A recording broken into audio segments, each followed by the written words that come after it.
6 février 1981, il y a 41 ans aujourd'hui, mourait à Châteauneuf-de-Galor une grande mystique française, Marthe Robin. Elle a été déclarée vénérable en 2014 par le pape François. Aujourd'hui, dans ce podcast, je fais une exception, car je ne parle pas d'une bienheureuse ou d'une sainte, mais d'une femme en chemin vers une éventuelle béatification. Ce sera à l'Église de décider. Je voudrais en profiter pour vous rappeler les étapes d'un procès de canonisation, dans le cas de Marthe, en héroïcité des vertus. Il y a d'abord un procès diocésain. Une fois clôturé, les actes de ce procès sont envoyés à Rome à la Congrégation des Saints, où ils sont soigneusement étudiés. Les actes du procès de Marthe contiennent quelques 17 000 pages. Si l'avis des spécialistes à qui on a confié l'étude est positif, l'Église reconnaît l'héroïcité des vertus et déclare la personne vénérable. C'est ce qu'a fait le pape François en 2014. Ensuite, on voit s'il y a des miracles attribués à cette personne. Si un premier miracle est reconnu par l'Église, la personne peut être béatifiée. Avec un second miracle reconnu, la personne peut être canonisée. Marthe Robin, dont je vous parle aujourd'hui, est donc vénérable. Elle pourra être béatifiée si l'Église reconnaît un miracle qui lui est attribué.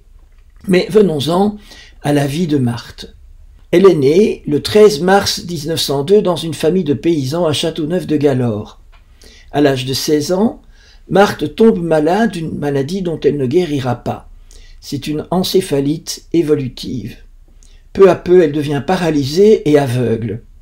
À partir de ce moment, Marthe commence une vie mystique caractérisée par l'offrande d'elle-même au Seigneur.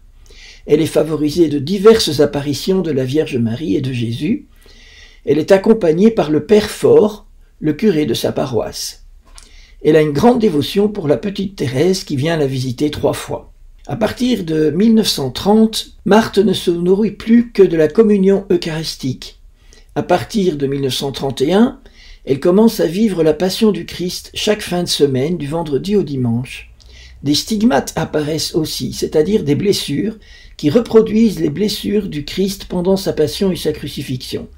Chez Marthe, les blessures sont les blessures de la couronne d'épines qui apparaît quand elle revit la Passion du Christ. En 1934, à son initiative, est créée à Châteauneuf-de-Galor une école de filles qui grandit rapidement. En 1936, Marthe rencontre le père Georges Finet, qui va devenir son père spirituel jusqu'à la fin de sa vie. C'est avec le père Finet que Marthe fonde les foyers de lumière, de charité et d'amour, en abrégé les foyers de charité, avec un double objectif, tenir des écoles vraiment chrétiennes et animer des retraites pour soutenir la vie spirituelle des laïcs.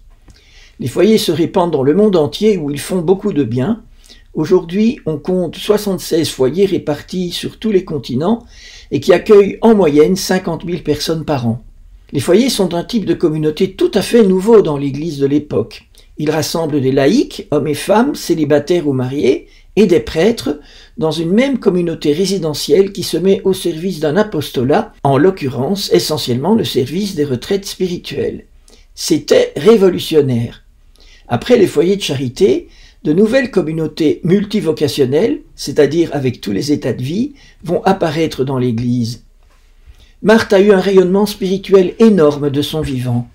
Plus de 100 000 personnes sont allées la visiter dans sa chambre qu'elle ne quittait jamais. Dans ses conversations, elle était très discrète, jamais intrusive ou directive. Mais beaucoup de personnes se sont senties soutenues par les paroles qu'elles ont reçues de Marthe, en particulier des fondateurs de communautés nouvelles. Marthe est une vraie disciple de la petite Thérèse. Elle avait un cœur missionnaire. Même si elle n'a jamais quitté sa chambre, elle voulait évangéliser dans le monde entier. Et on peut dire qu'elle l'a fait grâce à la fondation des foyers de charité.